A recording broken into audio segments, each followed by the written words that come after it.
Welcome to Bread Busting, where we attempt to examine the problematic ideas that come out of BreadTube and the ideology of breadism more generally. Basically, it's like myth busting but for breadism. Please note that while I do have my personal political beliefs, all this is done in the name of intellectual discussion and seeing things from different perspectives. This is the third and final part of my response to the latest ContraPoints video titled Transtrenders. In the last two installments, we focused on the LGBT issues, looking at the interactions between the trans characters Tiffany and Justine and the non-binary character Baltimore. Today, we will instead focus on Jackie Jackson, host of the Freedom Report.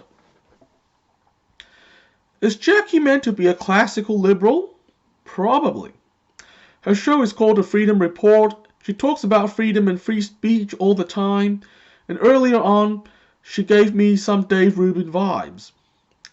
But then, maybe she is meant to be a centrist instead, because she jokingly said she would take this centrist position in the latest video.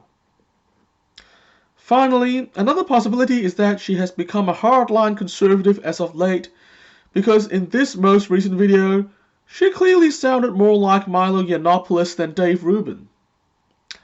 While there have been concerns throughout the political spectrum surrounding some of the topics Jackie raised, her attitude is clearly much more to the right of your average classical liberal or centrist.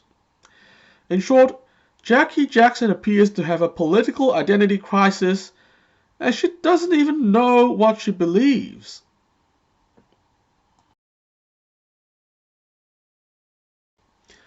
I actually think that Jackie Jackson is a caricature of what a leftist would imagine a non-leftist to be.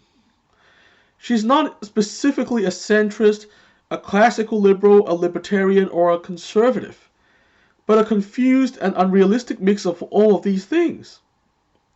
She's Dave Rubin, Ben Shapiro, Joe Rogan, Tucker Carlson, Sarah Palin, Donald Trump, Ron Paul, Steven Crowder, Jordan Peterson, and more, but all rolled into one person. I still remember Natalie accusing Jordan Peterson of blurring the differences between the different groups on the left. Well, Jackie Jackson is the exact same thing except for doing it to people outside the left. In the real world, Jackie Jackson simply can't exist. To give an analogy a leftist would understand, it would be as if somebody was a fan of President Obama but was also a committed anarcho-communist. In the real world, Jackie's confused politics would mean that she would have no followers at all. Jackie is simply the left wing's jumbled up collective imagination of what their enemy looks like. I guess Jackie Jackson is most symbolic of one thing: the left's tendency to imagine strawman enemies who don't actually exist.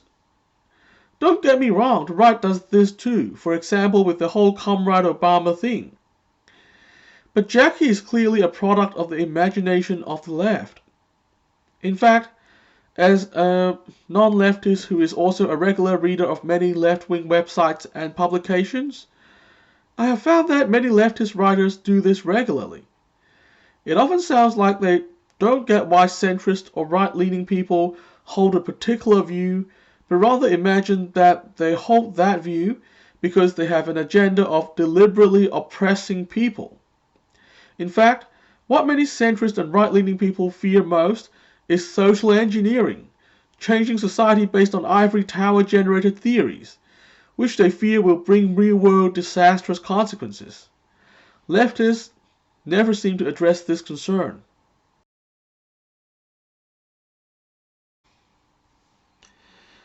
Now, those of you on the left may think that I am just trying to defend the right here, but it's not so simple.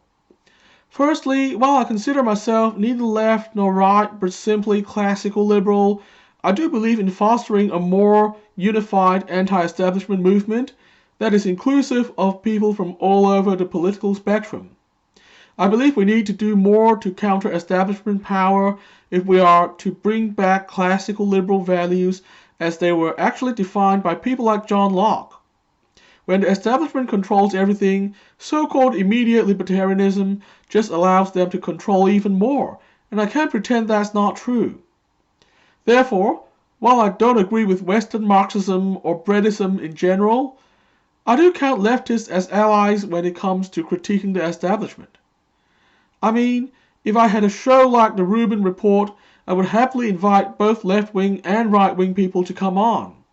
People like Natalie Wynn, Sam Cedar, and Kyle Kulinski would all be welcome.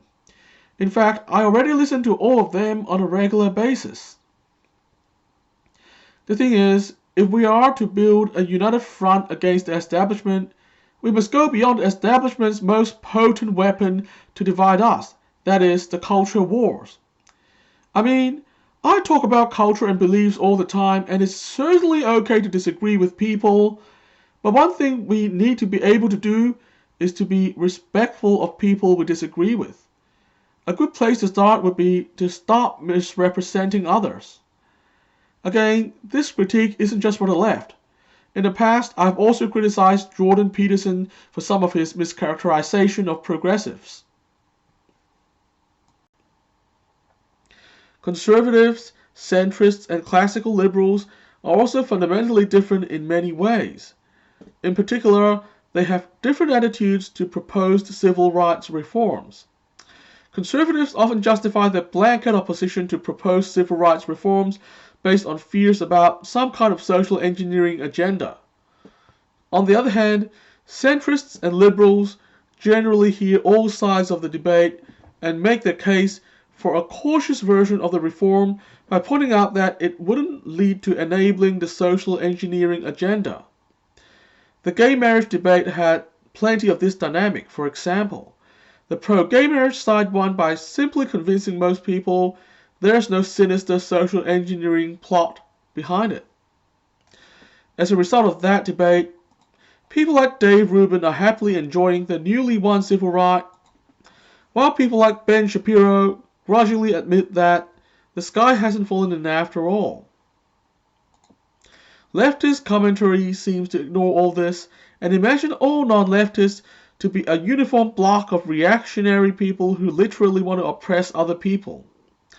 This can't be further from the truth. In these supposedly polarizing times, there has been calls for people from all sides to get together and have constructive discussions. But this can only happen if people stop stereotyping their opponents. That's all for today. I'll be back next time to discuss another big idea. Subscribe if you want to follow our story. The transcripts are available on my website. And remember to resist the hive mind and stay individualistic. The world depends on it.